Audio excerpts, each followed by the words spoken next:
Bonjour. 2021 est encore une année spéciale par le contexte sanitaire et par la moisson tardive à cause de cette météo exceptionnellement pluvieuse. C'est pourquoi il n'y aura pas de réunion Colza cette année. Je vais donc vous présenter dans cette vidéo toutes les informations utiles pour bien redémarrer les prochains semis de colza d'hiver.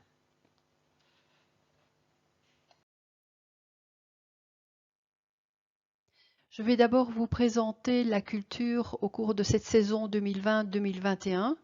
Je vous présenterai les résultats de nos essais de cette année et de plusieurs années.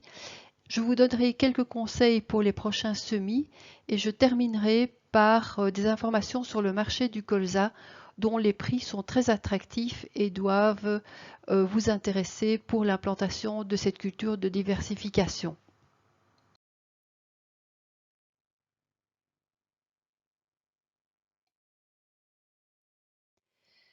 Cette saison a démarré au courant de l'été 2020 qui a été caractérisée par une sécheresse extrême.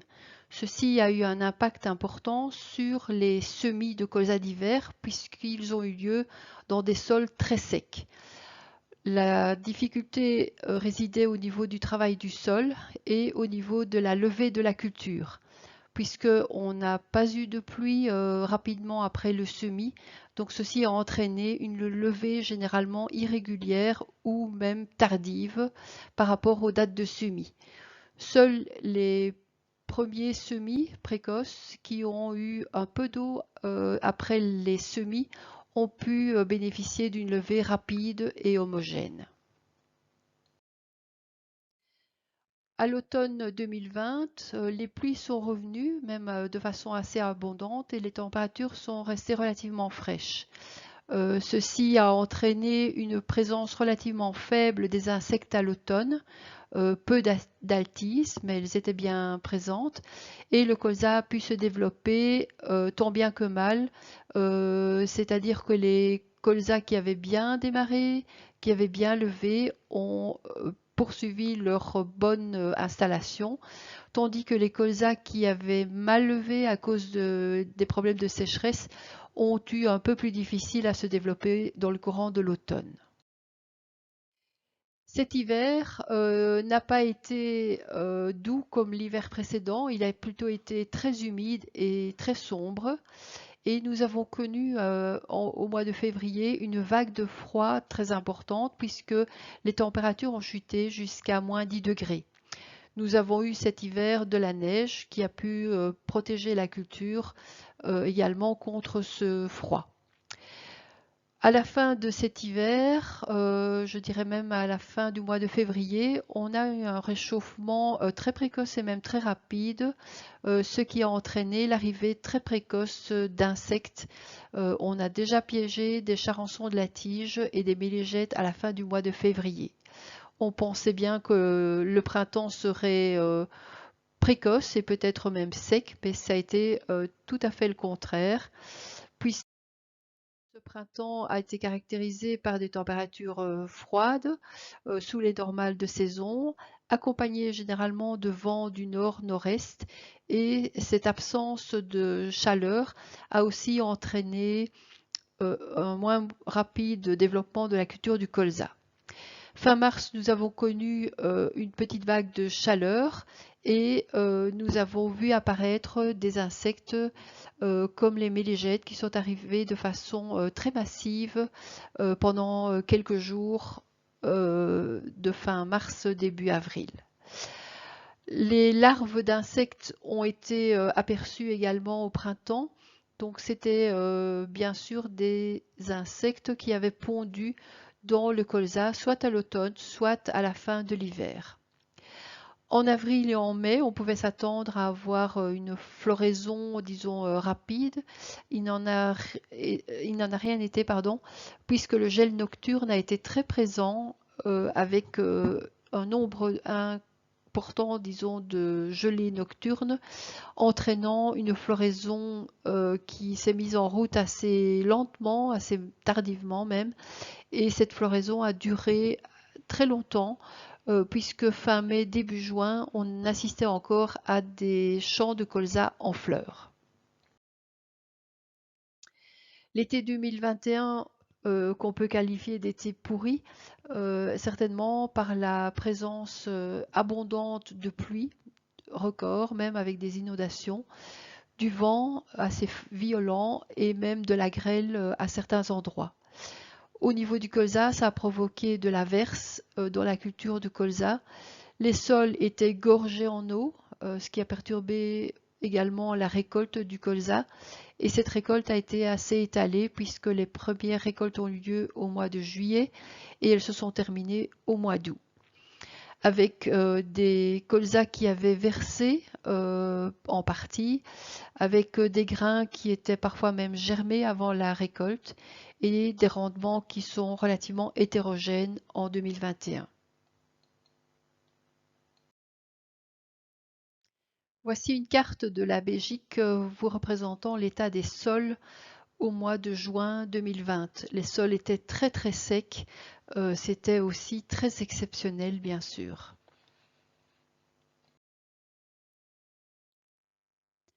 Vous voyez sur cette photo deux colzas à des stades très différents. Ceci signifie que le colza a levé en deux temps. À cause de ce sol qui était très sec, très peu de fraîcheur présente et à la moindre petite pluie, on va dire, le colza a pu lever assez tardivement vers la fin septembre. Voici une photo des essais implantés à Dinan au 20 octobre. Vous voyez très bien que le colza a fortement souffert de cet état très sec du sol lors du semis et d'un développement qui est assez peu important pour une date normale, je vais dire du 20 octobre. Le colza est généralement couvrant à cette période de l'année. À Gembloux, nous avons également eu un impact très important de cette sécheresse. Vous voyez ici un colza qui a été semé début septembre et vous voyez que le développement de la culture est très faible à l'entrée de l'hiver, c'est-à-dire ici fin décembre. Concernant le suivi des insectes ravageurs à l'automne, différents avertissements ont été préparés pour la culture du colza, donc dans le cadre d'un réseau au niveau de différents partenaires regroupés au sein du CEPICOP. Et différents avertissements ont démarré en septembre pour se terminer fin octobre, avec en général peu de problèmes liés aux insectes, peu d'altises présentes, des levées qui ont surtout été très perturbées par l'état du sol, donc très sec comme je vous l'ai présenté, et donc une situation relativement calme par rapport aux précédentes années. Si on regarde la météo que nous avons connue depuis les semis jusqu'à la récolte, on voit que le départ a été en tout cas très marqué par ce manque d'eau qui a donné un mauvais départ, on va dire, à la culture de colza. Et cette période, disons, d'humidité est arrivée relativement tardivement. C'est la raison pour laquelle on n'a pas pu augmenter les surfaces de colza, même si les conditions étaient meilleures, la période idéale de semis était passée depuis bien longtemps. L'humidité est revenue certainement dans le courant de l'hiver et le froid s'est installé à partir du mois de janvier, février, avec l'apparition de neige et surtout de températures très froides. Nous avons eu quelques souci au printemps, pensant que nous partions à nouveau pour une saison sèche, mais le retour des pluies à partir du mois de mai, bénéfique pour la culture de colza, s'est avéré aussi étant le début d'une période très arrosée, puisque cet été 2021 bat tous les records de précipitations que l'on a reçus depuis l'enregistrement des données climatiques. Comme je vous l'ai dit, au niveau des températures, l'arrière-saison 2020 a été relativement conforme au normal de saison. des températures qui étaient même un peu légèrement supérieures à la normale. Et puis ce froid hivernal que l'on n'avait plus vu depuis quelques années d'ailleurs, qui a un peu freiné la culture de colza, mais sans avoir d'impact vraiment négatif, sauf dans des terres qui auraient été très asphyxiées par la présence abondante d'eau et où les colzas n'aiment pas bien sûr d'avoir les pieds dans l'eau et là auraient un peu souffert, je vais dire, de cet excès.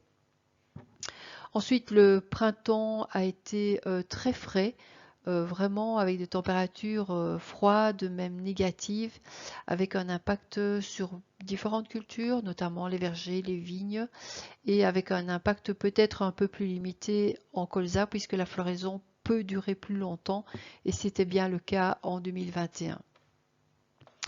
Un coup de chaleur, on dira au mois de juin, mais sans impact négatif sur la culture de colza. Et puis surtout des températures qui étaient à peu près de saison au début du mois de juillet. Voici une illustration de cet hiver avec le retour donc du gel assez fréquent, le retour de la neige que l'on n'avait plus vu depuis quelques années, on va dire, qui a occupé un peu le sol pendant plusieurs jours au cours de cet hiver. La saison d'observation des insectes n'a pas été de tout repos au printemps puisqu'on a démarré très tôt, fin février, avec les premiers réchauffements de température. On pouvait s'attendre à avoir l'arrivée d'insectes de façon précoce, c'était le cas. Donc le 2 mars, on a déjà lancé le premier avertissement avec une arrivée très précoce de charançons de la tige et même déjà de méligettes.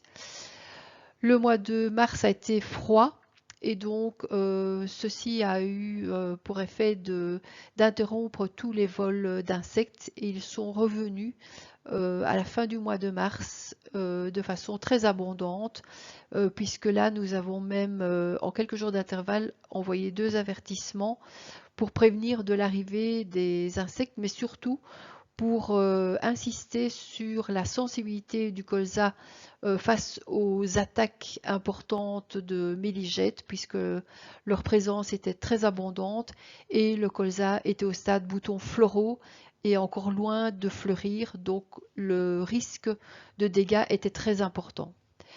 Nous avons ensuite eu au mois d'avril des conditions très froides et finalement peu de problèmes liés à ces insectes, contrairement aux années précédentes où l'impact des insectes avait été très, très énorme, on va dire, au niveau des rendements obtenus pour la culture de colza. La saison des observations et des avertissements a été relativement longue cette année puisque le dernier avertissement date du 1er juin où le colza terminait enfin sa floraison sous le soleil. Donc après toutes ces conditions climatiques rudes, on va dire, pour différentes cultures, le colza pouvait s'en sortir sans doute mieux par une prolongation de cette période de floraison. Voici une photo qui représente les méligettes, ces petits insectes noirs brillants que l'on retrouve généralement dans les inflorescences. Et donc ces petits insectes à l'abri du vent ont pu perforer les boutons pour aller chercher le pollen pour se nourrir et elles ont pu aussi provoquer des avortements de boutons qui n'ont pas évolué en silique par après.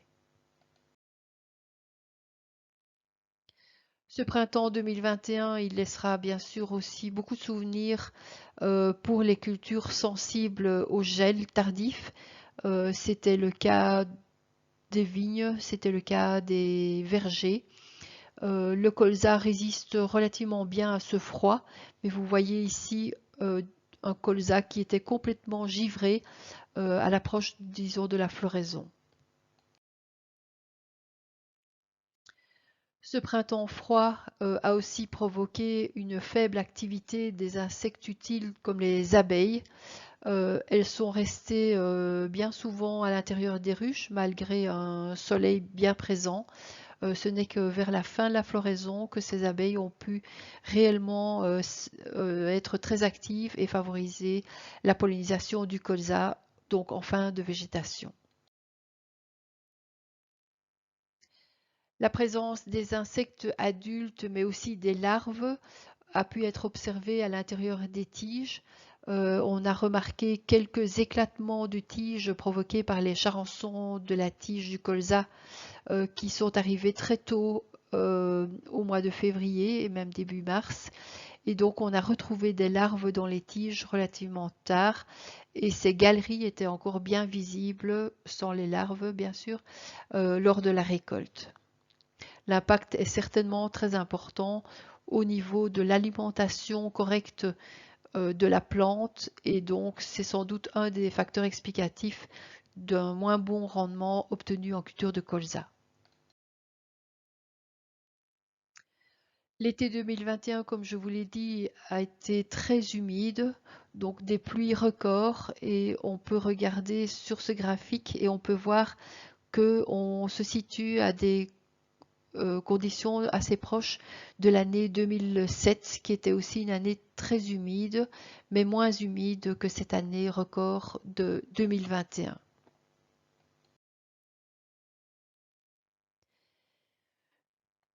Vous voyez ici une carte de la Wallonie qui représente les différentes stations météo qui enregistrent régulièrement, même tous les jours, toutes les données de précipitation, de température. Et vous voyez ici au centre, à Dinan exactement, une carte qui date du 24 juillet avec des quantités importantes de précipitations.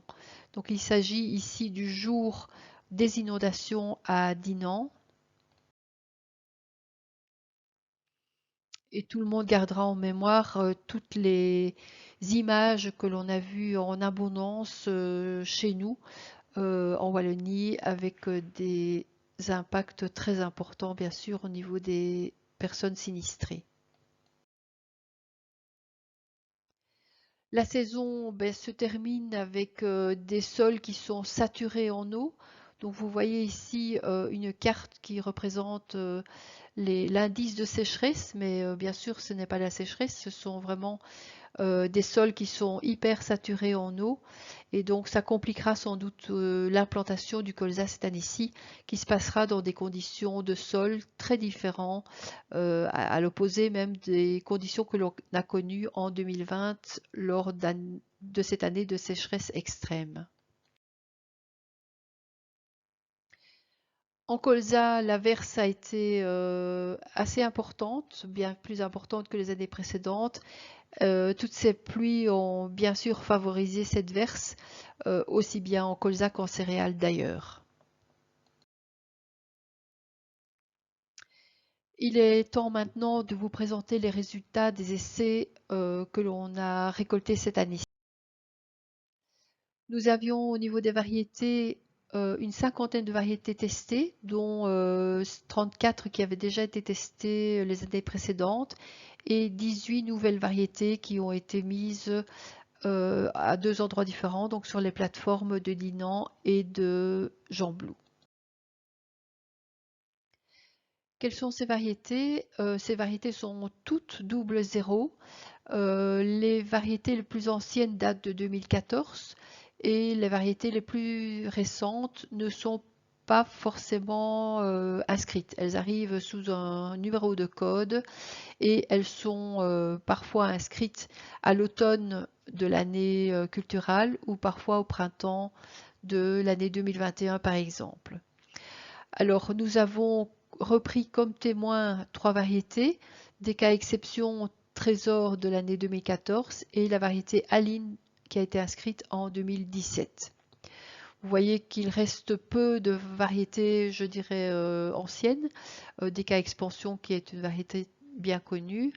Et de 2016, il y a 4 variétés bien connues également, Annapolis, DKX Libris, DKX Time et Memory.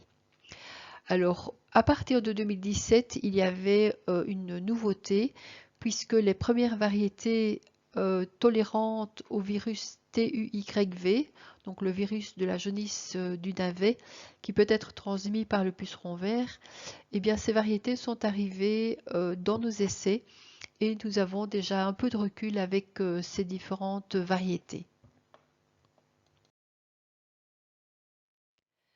Les années suivantes ont été marquées par une arrivée importante de ces variétés de type TUYV. Donc vous voyez que plus de la moitié des variétés sont maintenant intègrent, disons, ce caractère dans leur génétique. C'est intéressant lorsque les automnes sont relativement chauds, lorsque les pucerons sont présents et qu'ils peuvent transmettre des viroses.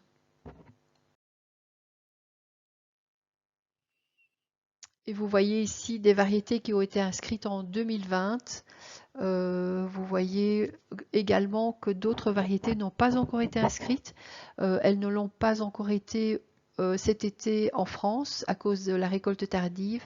Il y aura sans doute quelques variétés inscrites cet automne 2021. Alors, quelques images de cette récolte qui a été difficile chez les agriculteurs, mais aussi pour les expérimentateurs. Et donc, vous voyez ici une photo de la moissonneuse-batteuse qui a eu de réelles difficultés à démarrer la récolte des essais en petites parcelles. Vous voyez qu'elle est bien embourbée et c'est assez normal, disons, puisque le sol a été gorgé en eau. Nous avons effectué la récolte 6 jours après les inondations de Dinan et donc ceci vous illustre bien la difficulté que l'on a pu connaître également pour vous livrer des résultats des essais de cette campagne de colza. Rappelons que le sol était très sec au semis et qu'il était plutôt de type très humide à la récolte. À Gembloux également, nous avons dû patienter pour pouvoir récolter dans de bonnes conditions. Et là, c'est au 12 août que nous avons pu récolter. Vous voyez effectivement que la journée a été longue et nous avons bien pu terminer de récolter nos essais avant le 15 août. Sur ces deux plateformes où les variétés de colza ont été testées cette année, à Gembloux et à Dinan, vous voyez que les dates de semis étaient de début septembre, que les conditions étaient extrêmement sèches et que la récolte a eu lieu relativement tardivement, même si la culture était mûre sans doute nettement plus tôt, mais les conditions climatiques de pluies incessantes nous ont empêchés de récolter à date voulue et donc c'est seulement fin juillet et même mi-août pratiquement que nous avons pu récolter les essais. Alors les rendements sont un peu moins bons que les années précédentes. La moyenne est de 4000 kg à Gembloux. Elle est un peu supérieure à Dinan, 4400 kg. Et les nouvelles variétés sont à peu près du même gabarit. Donc il n'y a pas vraiment eu de bons au niveau des rendements obtenus en 2021 et je pense que le climat y est certainement pour beaucoup et rappelez-vous l'implantation et en tout cas l'état des cultures de colza à l'entrée de l'hiver qui a quand même eu des conditions de démarrage assez difficiles. Voici un graphique qui reprend l'ensemble des variétés qui ont déjà été testées précédemment. Donc vous voyez que le niveau de rendement est relativement régulier. Quelques variétés sortent du lot. Donc je prendrai la première variété qui a pu dépasser 5 tonnes, aussi bien à Gembloux qu'à Dinan. Et puis toute une série de variétés dont les rendements sont très proches, que ce soit à Gembloux ou à Dinan. Et vous vous voyez que beaucoup se retrouvent dans cette fourchette entre 4 tonnes et 4 tonnes et demie. Et puis en dessous, je dirais, de la moyenne, on va retrouver des variétés qui ont peut-être un peu décroché, mais qui étaient à des rendements de l'ordre de 3500 kg. Donc il y a quand même un grand écart entre les variétés les plus performantes, on va dire, et les moins bonnes, en tout cas cette année-ci. Certaines ont été même plutôt très stressées par les conditions de fin de cycle et on peut remarquer que ce sont les variétés les plus précoces qui ont été pénalisées. Donc les variétés les plus tardives à la floraison et les plus tardives à maturité ont sans doute tiré leur épingle du jeu en 2021. Ce n'est pas forcément toujours le cas chaque année. Donc attention au choix des variétés parce que les conditions de l'année, donc les conditions climatiques peuvent être très différentes pour la saison suivante notamment. Je vous avais montré précédemment l'avantage que les variétés TUYV, donc celles qui sont tolérantes au virus TUYV, donc du virus de la jaunisse du navet, qui est transmis par un puceron. Vous voyez ici que plusieurs variétés sont de ce type et que le niveau de rendement varie très fort, plutôt en fonction de la génétique du colza, donc c'est plutôt lié à la variété. Donc il n'y a pas eu réellement d'impact lié aux pucerons parce qu'ils ont été très peu présents à l'automne et très peu présents au printemps. Donc peu d'impact finalement de cette virose cette année 2021. Les nouvelles variétés qui ont été testées pour la première fois cette année-ci montrent également des niveaux de rendement qui sont du même ordre de grandeur que ceux qu'on a vus pour les variétés déjà testées. Donc on peut remarquer que la meilleure variété a presque atteint 6 tonnes à Dinan. Elle était d'un bon niveau de rendement également à Jean-Blou. Et vous voyez également que les moins bonnes variétés sont toujours ces variétés qui sont de type précoce, qui ont bien stressé, on va dire, peut-être même déjà à partir du début du mois de juillet, parce que leur état, disons, sanitaire était bon, mais la couleur des cultures de colza, de ces variétés en tout cas, était noirâtre, ce qui s'est vu également en pleine culture, pas uniquement dans les essais. Et donc là, on peut penser que les variétés plus précoces ont été pénalisées. Les poids de 1000 grains n'ont pas encore été réalisés, mais lorsque nous aurons le temps, nous allons peut-être pouvoir mettre en évidence des différences de poids de 1000 grains de ces variétés précoces par rapport aux variétés plus tardives. Parmi ces nouvelles variétés, il y a également des variétés de type TUYV. Donc, comme pour les variétés qui ont été testées précédemment, on voit ici également un étalement, je dirais, de ces rendements. Donc, il ne s'agit pas forcément du caractère qui va faire en sorte que la variété sera dans le peloton de tête. On a bien sûr des variétés qui sont de ce type-là qui sont bien protégées et qui sont performantes. Donc il y a là de nombreuses variétés qui vont être présentes sur notre marché déjà cette année 2021, mais surtout pour les années prochaines. Ce qui est intéressant, bien sûr, c'est de pouvoir évaluer les variétés sur plusieurs années. Nous avons quelques variétés qui sont là déjà depuis 6 ans et plus. Donc, c'est des cas expansion, des cas exception et trésor. Et puis des variétés qui sont un peu plus récentes. ES Vito, LG Architect, DK X-Time, Memory, Aline et DK X-Libris. Vous voyez que leur niveau de rendement dépasse de 10%, voire de presque 15% la moyenne des années, des différentes variétés qui ont été testées. Toutes les variétés qui sont testées ne sont pas forcément disponibles commercialement parlant pour les semis de cette année en 2021. Vous voyez ici, donc il reste deux variétés, on va dire des plus anciennes, des cas expansion et des cas exception, et puis d'autres variétés comme ES Vito, LG Architect, Memory, Aline, des cas Exibris, qui sont des valeurs sûres, puisque vous voyez que leur niveau de rendement est toujours supérieur euh, à la moyenne des différentes variétés.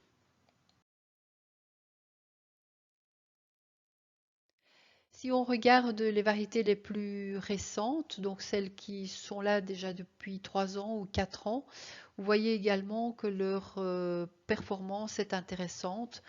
Il y a peu de variétés, je vais dire, qui ont fortement décroché. Il y a bien sûr des différences. Si on regarde les résultats des variétés testées sur 3 ans, on remarque des potentiels de rendement qui sont supérieurs pour certaines variétés plutôt de type tardif, comme je vous l'ai précisé. Parmi ces variétés, certaines sont disponibles. Donc celles qui ont été testées depuis 4 ans sont toutes disponibles et celles qui sont en test depuis 3 ans sont disponibles pour moitié. Donc il y a DK Expectation, LG Amplitude, DK X-Level, ES Capello et Celebrity. Enfin, pour les variétés qui sont là depuis 2 ans, donc 2020 qui a connu des conditions de sécheresse très importantes, et puis 2021 qui a démarré la sécheresse mais qui a terminé plutôt dans des conditions plus humides. Vous voyez là une moyenne et des variétés telles que LG Aviron ont vraiment montré leur supériorité, sans doute aussi par la génétique qui inclut des gènes de résistance au FOMA, donc c'est sans doute aussi un des facteurs importants dont il faut tenir compte lors du choix des variétés. Vous voyez que différentes maisons maintenant ont des niveaux de rendement qui sont très intéressants. Les variétés les moins performantes comme Cadran, Cadran est surtout une variété très précoce, très intéressante pour la lutte contre les milligènes puisqu'elle fleurit assez tôt, mais cette année, pour les raisons que je vous ai présentées, son rendement a été un petit peu pénalisé, on va dire. Et puis, chaque année, différentes firmes de semences nous donnent des variétés encore plus prometteuses. Et donc, nous avons l'occasion d'en tester une quinzaine ou une vingtaine chaque année. Et vous voyez là des variétés qui sont également très prometteuses, puisque vous voyez qu'une variété s'affiche même à 140% des témoins, ce qui est, je vais dire, très intéressant. Toute une série de variétés qui se tiennent dans un mouchoir de poche, on va dire, euh, mais, mais des variétés qui sont bien sûr très intéressantes sous nos conditions. Certaines d'entre elles sont autorisées ou inscrites dans différents pays européens, pays de l'Est ou pays d'Europe de l'Ouest. Mais vous allez voir en tout cas euh, que les prochaines années, ces variétés se retrouveront également au niveau du commerce dans les prochaines années. Parmi ces nouveautés, seules quelques-unes seront disponibles pour les prochains semis. Donc il s'agit de LG Austin, Deca Placide, qui est une variété intéressante contre la hernie du chou, problème qui peut être très présent dans certaines parcelles dans nos pays voisins. Les variétés ES Latino, LG Antigua et Emiliano sont également d'un niveau de potentiel intéressant.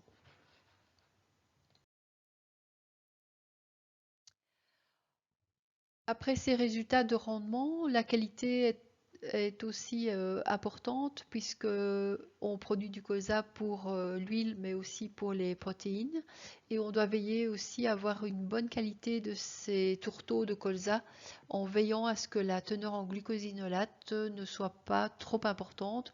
Ça permet donc de valoriser le tourteau de colza en alimentation animale chez les bovins mais aussi chez les porcins. En ce qui concerne les essais qui ont été menés et récoltés en 2021, on voit que la teneur en huile moyenne tourne autour de 41,5%. Donc c'est pour des graines à 9% d'humidité. Donc c'est une teneur qui est relativement moyenne. Les écarts entre variétés sont assez serrés cette année, puisqu'il y a à peine 2,5 points de différence entre le minimum et le maximum, aussi bien dans les essais de Jean Blou qu'à Dinan. Donc les conditions météo ont certainement influencé cette teneur en protéines. Si on regarde maintenant la teneur en glucosinolate, on respecte bien la norme de la définition du colza 00 puisque on doit se retrouver en dessous de 25 micromoles, mais idéalement il faudrait se trouver en dessous de 18 micromoles. Ce n'est pas une obligation, mais ça permet de mieux valoriser ce tourteau en alimentation animale. Vous voyez également un graphique qui reprend les rendements des différentes variétés, que ce soit à Dinan ou à Jean Blou, et la teneur en huile respective de chacune de ces variétés. Donc on voit un beau nuage, ce qui veut dire qu'il n'y a pas de lien bien précis entre le rendement et la teneur en huile. Donc c'est un facteur variétal qui est lié à la génétique. Et donc certaines variétés ont des teneurs en huile qui sont plus importantes que d'autres, mais ces teneurs sont variables d'une année à l'autre en fonction des conditions climatiques de l'année.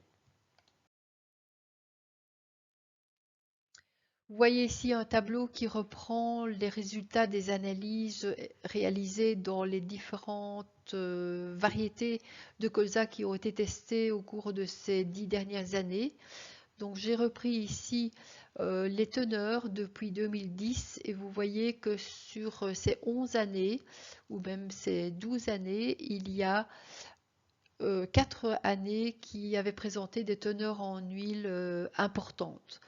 2021 se retrouve à des niveaux assez proches des dernières années, donc on respecte bien les normes de 40% d'huile minimum, mais les teneurs ne sont pas très élevées, je dirais, en 2021. Il s'agit sans doute aussi de ces impacts de cet été très arrosé, avec une finition qui a été sans doute moins optimale pour la formation de la matière grasse. Passons maintenant aux conseils pour les prochains semis.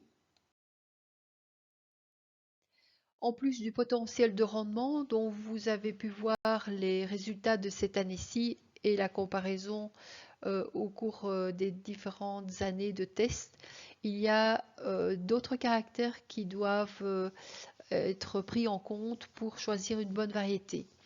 C'est la résistance notamment vis-à-vis du FOMA.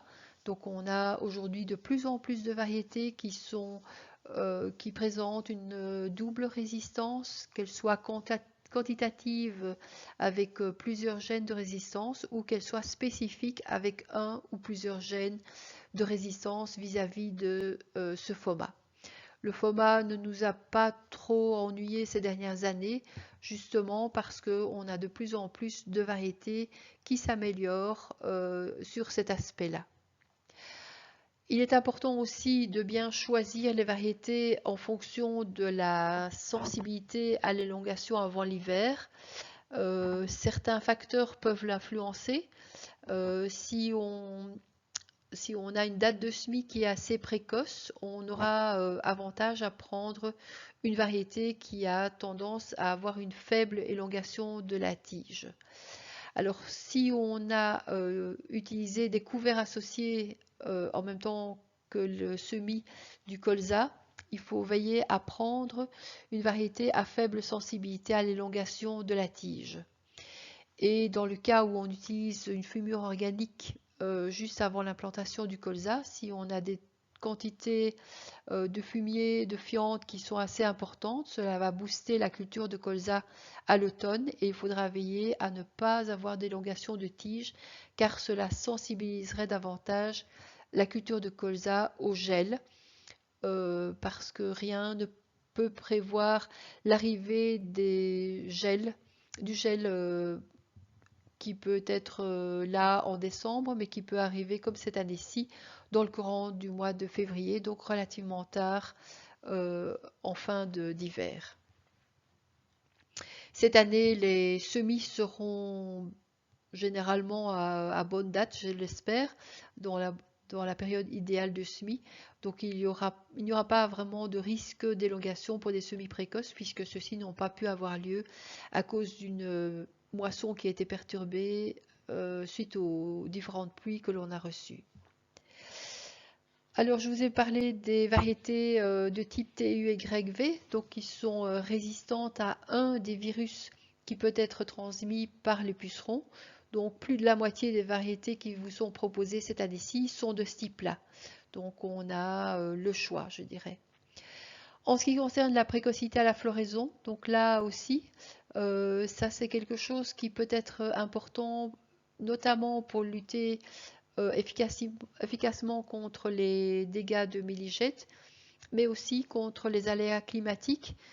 Et on l'a bien vu encore cette année-ci, le gel tardif qui peut avoir un impact important sur certaines variétés plus que sur d'autres. Ou une floraison qui se déroulerait dans des conditions plutôt pluvieuses par rapport à des périodes où le colza pourrait fleurir sous le soleil. Mais bien sûr, lors du semis, personne ne peut prédire la météo que l'on aura l'année prochaine en 2022 pendant la floraison. Est-ce qu'elle aura lieu en avril, en mai? Personne ne le sait. Et quelles seront les conditions climatiques? Personne ne peut le savoir aujourd'hui. Donc je pense qu'il est prudent de choisir des variétés qui sont de type peut-être contrasté, des variétés précoces, des variétés demi-précoces ou des variétés tardives ou demi-tardives. Ne pas mettre tous ses œufs dans le même panier, ça reste la règle, je dirais même au niveau du choix des variétés de colza. La résistance à l'égrenage, de plus en plus de variétés aujourd'hui sont améliorées sur ce critère-là. Donc on a moins peur de ces dégâts à la veille de la récolte. Mais bien sûr, les grelons peuvent avoir des impacts très importants. Nous en avons fait l'expérience en 2018 et cette année-ci, quelques agriculteurs en ont fait aussi la triste expérience puisqu'à la veille de la récolte, il y avait également des grelons parfois nombreux et assez destructeurs. Et on peut aussi choisir une variété de colza en fonction de la qualité. Certaines variétés double zéro présentent des teneurs en huile plus importantes que d'autres. Et donc, c'est intéressant pour améliorer la productivité d'huile à l'hectare. Et puis, la hauteur du colza, bien sûr, influencée par les conditions climatiques du printemps. Certaines variétés sont plutôt de type haute et puis d'autres sont nettement plus courtes, ce qui permet d'intervenir peut-être plus facilement dans la culture. Mais ces dernières années, on a plutôt eu affaire à des colzas relativement courts à cause de la sécheresse du printemps ou à cause du froid. Et donc la taille, disons, du colza a été plus limitée ces dernières années.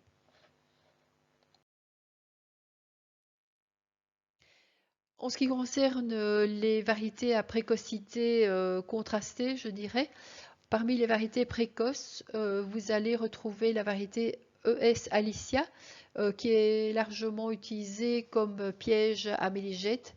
Donc l'avantage, c'est qu'elle arrive en fleurs plutôt qu'une variété mise en culture, qui serait du type tardif par exemple. Et donc vous voyez que d'autres hybrides restaurés en plus des lignées ES Alicia et Randy. Donc ces hybrides restaurés de type précoce existent également. Euh, Au niveau de la floraison, vous avez Annapolis, Cadran, Deca Exlibris et Deca Expectation qui sont les premières variétés à fleurir. Ça peut être très intéressant si vous avez plusieurs champs ou plusieurs variétés à choisir. Ne mettez pas, comme je vous l'ai dit, toutes les variétés du même type. Essayez de panacher, ça vous servira, je vais dire, d'assurance au niveau de la fécondation de la culture du colza. Parmi les variétés tardives, on avait cette année-ci des variétés comme Celebrity, ES Capello, ES Latino, ES Palermo, Aline, Arôme et Memory. Donc même si la taille du colza est parfois équivalente à un autre colza, le démarrage de la floraison peut être plus tardif pour certaines variétés. C'est le cas donc pour les variétés que je vous ai citées. Puis on a toute une série de variétés qui sont de type intermédiaire. Donc certaines sont plutôt précoces. On dira qu'elles sont mi-précoces. Et puis d'autres sont un petit peu plus tardives, mais pas vraiment tardives comme les variétés que je vous ai citées. Donc il y a là vraiment du choix pour essayer d'étaler la floraison et donc de se garantir des meilleures conditions possibles pour une bonne fécondation de la culture. Je vous ai parlé des grelons. Malheureusement, cette année-ci, on a été confronté également à des vagues de grelons, souvent très localisés, mais parfois très destructeurs. Et donc en 2018, nous avions une cinquantaine de variétés qui étaient en test à Tignes près de Ciney. L'essai a été complètement grelé et nous l'avions de toute façon récolté et nous avions pu voir que les différences génétiques étaient très importantes. Les rendements ont varié entre 1000 kg jusqu'à 4000 kg par hectare et les variétés les plus résistantes à l'égrenage étaient notamment Kaji et LG Angelico, qui sont des variétés qui sont toujours présentes sur le marché. Ensuite, on avait des variétés qui étaient un peu moins bonnes, mais qui étaient quand même relativement résistantes à l'égrenage, comme Memory, Architect, S-Vito, des cas exception, des cas expansion, Aline et Annapolis. Ensuite, on avait d'autres variétés qui étaient un peu moins bonnes, mais qui avaient quand même encore un niveau de rendement qui permettait de couvrir les frais de récolte, donc Deca Exlibris et Arôme. Et puis on avait une variété hyper sensible à l'égrenage et celle-là n'avait fait que 1000 kg à la récolte. Il s'agit de la variété Trésor qui est une variété aussi précoce et courte et qui n'est d'ailleurs plus commercialisée maintenant. Donc toutes les autres variétés que l'on a testées depuis lors sont plus récentes. Donc si elles n'étaient pas là en 2018, donc elles n'ont pas 4 ans de tests. Donc on n'a pas vraiment d'informations à vous donner, juste vous dire qu'il existe des différences entre variétés, que la technique de sélection génétique a son importance et que la précocité à maturité a certainement aussi un rôle à jouer sur la sensibilité ou la résistance à l'égrenage. En ce qui concerne les prochaines observations d'insectes, donc le réseau sera remis en place au niveau du réseau Cepicop comme les années précédentes. Mais sachez qu'il y a une nouveauté à partir de cet automne pour lutter contre les insectes de type altise. Donc nous étions en panne de désinfection insecticide et je vais vous présenter ce qu'il y a d'innovant à partir de 2021. En ce qui concerne les pucerons verts qui peuvent transmettre différentes viroses, mais dont une est, je vais dire, visée par la sélection génétique. Donc on a des variétés de type TUYV, donc à peu près la moitié des variétés disponibles donc cette année-ci sont TUYV, donc c'est un peu une assurance contre ces viroses. Elles peuvent être donc choisies et implantées ici tout prochainement. Et puis pour l'année prochaine, on peut déjà également prévoir de lutter contre les mini-jets. Aujourd'hui, bien sûr, on ne sait pas quand les mini-jets vont arriver au printemps 2022. On ne sait pas non plus quelles seront les conditions de mise en route, je dirais, de développement de la culture du colza et surtout de la date de début floraison de la culture de colza. Donc on peut aujourd'hui, lors du semis, déjà mettre en mélange une variété qui est plus précoce à la floraison. C'est d'ailleurs pour cela que la variété ES Alicia est conditionnée pour pouvoir être mise en mélange avec différentes variétés de colza. Mais il existe aussi maintenant une variété proposée sur le marché qui inclut déjà ce mélange, prêt à l'emploi, et qui permet donc de se prémunir en quelque sorte des dégâts de méligètes. Bien sûr, les cultures seront suivies. Les avertissements vous indiqueront la présence en faible nombre ou en nombre important de ces méligètes qui pourraient endommager la culture de colza. Je vous ai parlé de quelque chose d'innovant au niveau de la désinfection des semences. Donc, il faut savoir que depuis 2013, les néonicotinoïdes ont fait l'objet d'un moratoire et ont été interdits par la suite. Donc, 3 molécules de cette famille des néonicotinoïdes ont été supprimées pour le colza. L'année suivante, on a également supprimé le mesurol, qui était efficace également sur les altises. Donc c'est à base de mercaptodiméture. Donc cette désinfection insecticide n'existait plus depuis plusieurs années. Alors récemment, dans quelques pays qui ont connu des problèmes très importants de dégâts liés soit aux altises, soit à la mouche du chou, ont testé et maintenant ont autorisé l'usage de ces produits. Il s'agit du Buteostart et du Lumiposa. Donc ce sont deux nouvelles matières actives qui font partie de groupes différents de ceux que l'on connaît et qui présentent une efficacité intéressante sur les altises. Donc bien longtemps, on a été confronté à ces dégâts. On doit encore continuer à surveiller les altises, mais cette protection des semences insecticides se retrouve sur quelques variétés qui sont proposées cette année, donc commercialement parlant. Le Bitéostart, on va le retrouver avec une autre désinfection fongicide. Ce sont deux variétés Deca Expectation et Deca Excited qui vont inclure cette désinfection insecticide.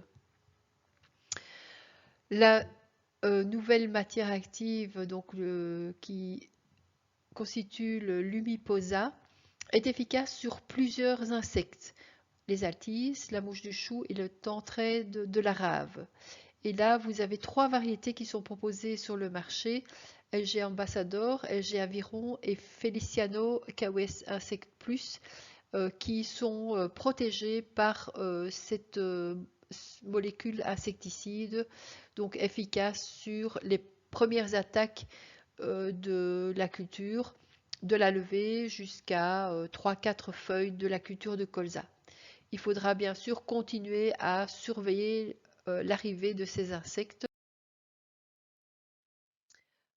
car on a connu des automnes avec des pressions parfois très importantes et la désinfection des semences peut ne pas suffire. Donc il faut peut-être intervenir si la pression est trop forte et si la culture de colza risque d'en être endommagée et d'en pâtir peut-être même au printemps suivant. Donc vous avez ici une illustration de l'adulte. Donc ce sont des puces de terre, des petits insectes noirs qui sont brillants et qui sautent très facilement à la surface du sol.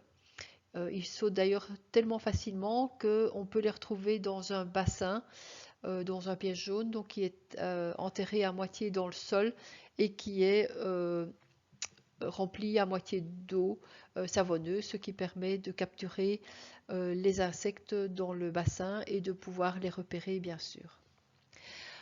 Vous avez également une image qui reprend des feuilles perforées par les morsures d'altise. Et puis vous voyez également dans les pétioles des feuilles la présence de larves d'altise et surtout dans la dernière image, là vous voyez que le cœur de la plante de colza peut être affecté par les larves d'altise, ce qui a été le cas en 2021 puisqu'avec le gel, les larves d'altise qui étaient présentes dans les pétioles ont migré vers le cœur de la plante de colza en affectant bien sûr le développement futur de la culture.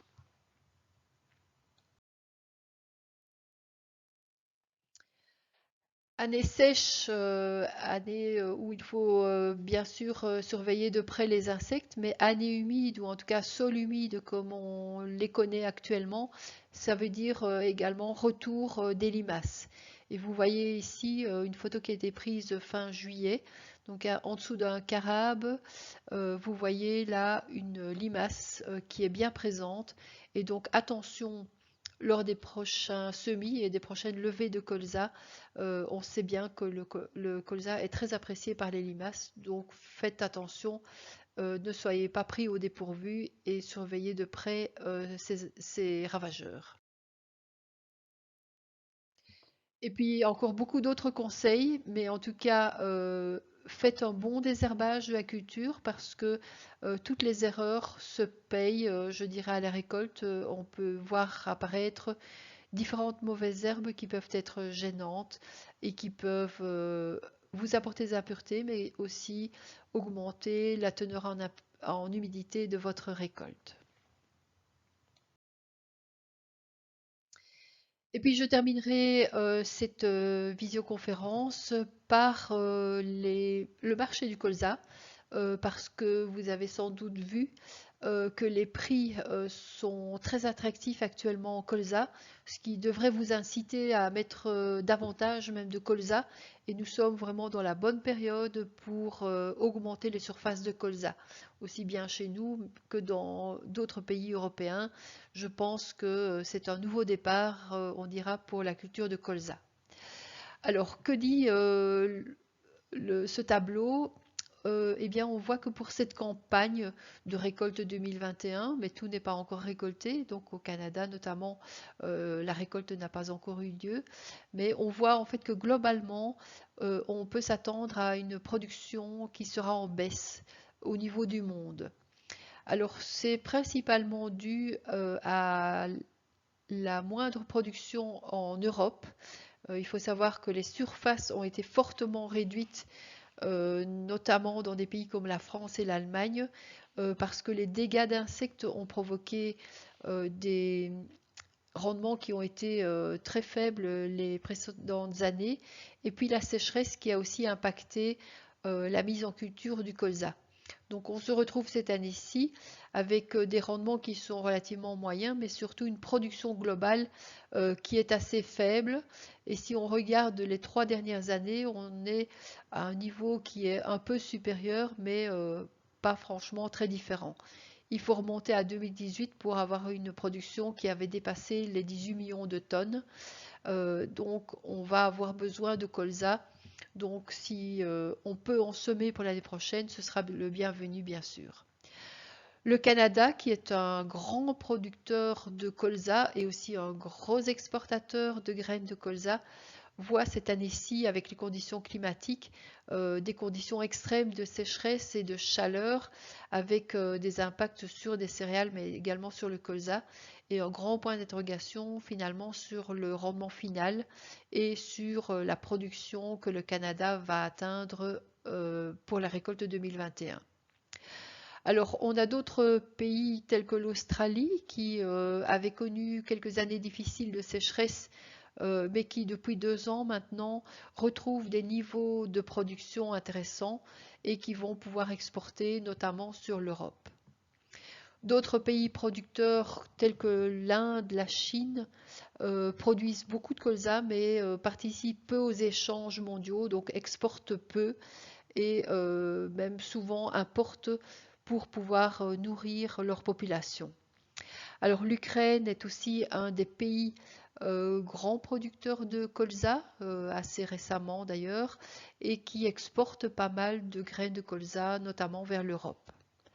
La Russie est aussi un pays producteur de colza qui jusqu'à présent participe peu aux échanges mondiaux, mais qui pourrait le devenir si si la culture de colza se développe davantage en Russie. Et aux USA, le colza a aussi, disons, bonne presse. Les quantités produites restent relativement stables. Alors, vous voyez donc depuis les 4 dernières années, on a 2 bonnes années où on a presque 65 millions de tonnes de production au niveau mondial et que cette année, comme l'année 2019, ont été nettement moins bonnes au niveau de la production de colza. Et vous voyez que l'Europe joue en tout cas pour une grande part dans cette production mondiale et a des besoins, disons, pour la trituration qui sont importants. Donc, je vous ai expliqué les raisons pour lesquelles la production canadienne pourrait baisser. Donc, c'est vraiment lié au climat et c'est ce qui tend aussi les prix actuellement au niveau du colza.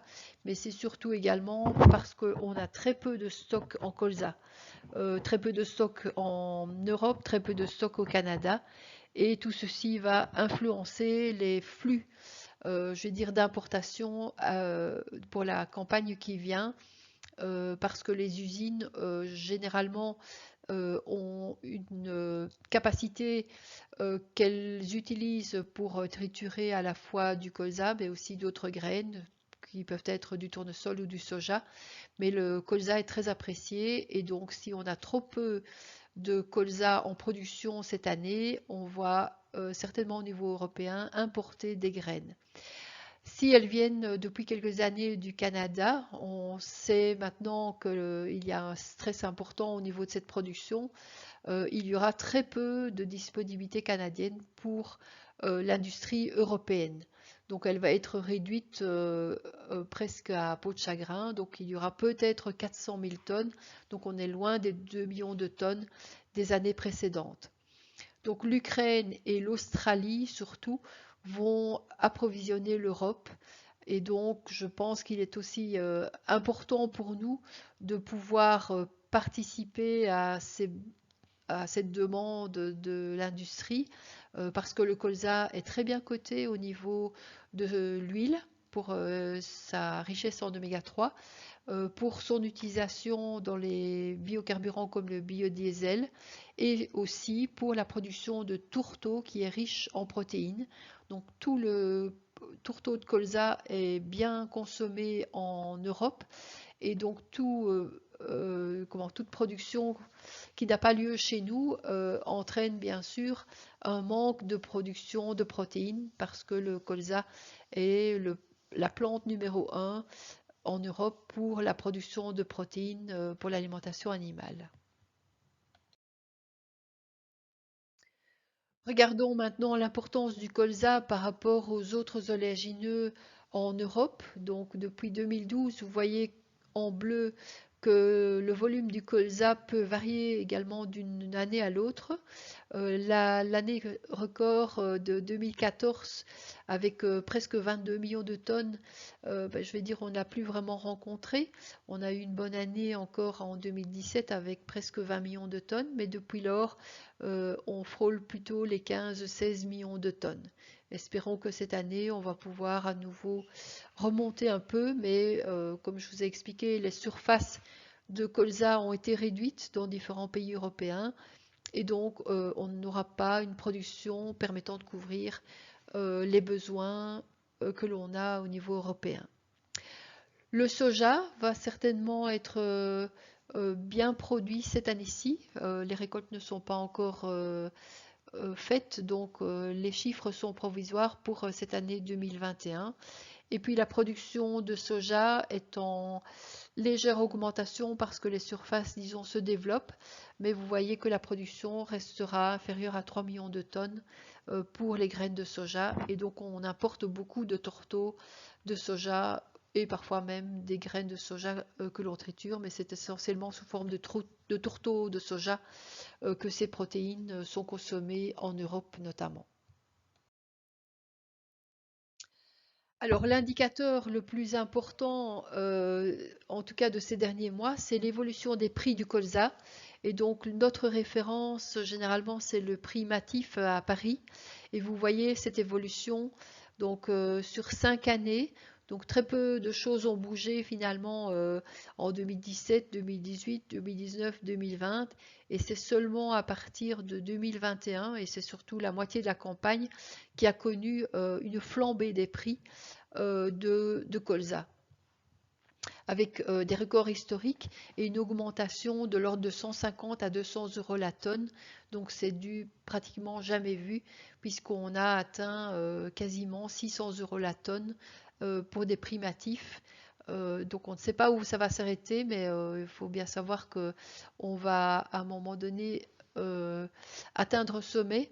Ça ne va pas continuer à augmenter de cette façon-là, parce que la production de tournesol sera sans doute abondante cette année-ci, et que les industries vont peut-être plus s'orienter sur l'huile de tournesol que sur l'huile de colza si elle était devenue trop chère. Donc voici un graphique qui vous montre plus précisément sur la dernière campagne le niveau des prix matifs, puisqu'à la récolte, il y a un an exactement, on était plutôt à 380 euh, euros la tonne. Et bien, juste au 16 août de cette année-ci, on a atteint un niveau élevé de 573 euros la tonne. Donc vous voyez qu'il y a presque 200 euros de différence en un an.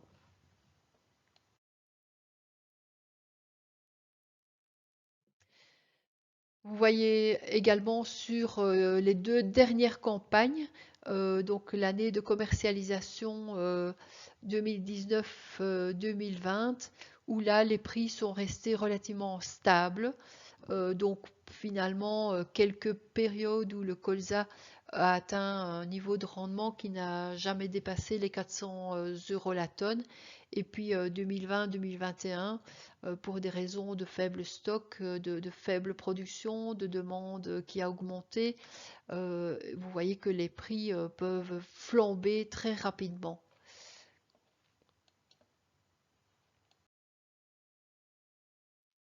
Alors, juste un petit graphique pour vous montrer l'importance du colza au Canada. Si en Europe on a de l'ordre de 6 à 7 millions d'hectares de colza, vous voyez qu'au Canada, les surfaces dépassent parfois les 9 millions d'hectares, alors qu'il y a une dizaine d'années, ils étaient à peu près à des niveaux de surface équivalents à ceux de l'Europe. Donc la production de canola s'est fortement développée en termes de surface. L'inconnu du rendement est importante cette année-ci. Donc le volume de production, comme je vous l'ai dit, n'atteindra peut-être pas 15 millions de tonnes. Donc sera peut-être un peu inférieur à la production européenne, alors que les surfaces sont nettement plus importantes au Canada qu'en Europe. Et je terminerai en vous montrant les prix du colza au Canada. Donc la référence n'est pas Paris, mais bien Winnipeg. Et vous voyez exactement les mêmes courbes, je veux dire les mêmes évolutions. Donc nos primatifs sont calés, on dirait, sur les prix du Canada. Donc s'il y a une moindre production au Canada, cela se répercute bien sûr sur leur prix du canola donc au Canada, mais bien sûr euh, directement sur les prix du matif à Paris. Voilà, il me reste à vous remercier pour votre attention, pour cette réunion Colza qui n'a pas eu lieu en physique, mais bien en distanciel. J'espère qu'on aura l'occasion de se revoir bientôt.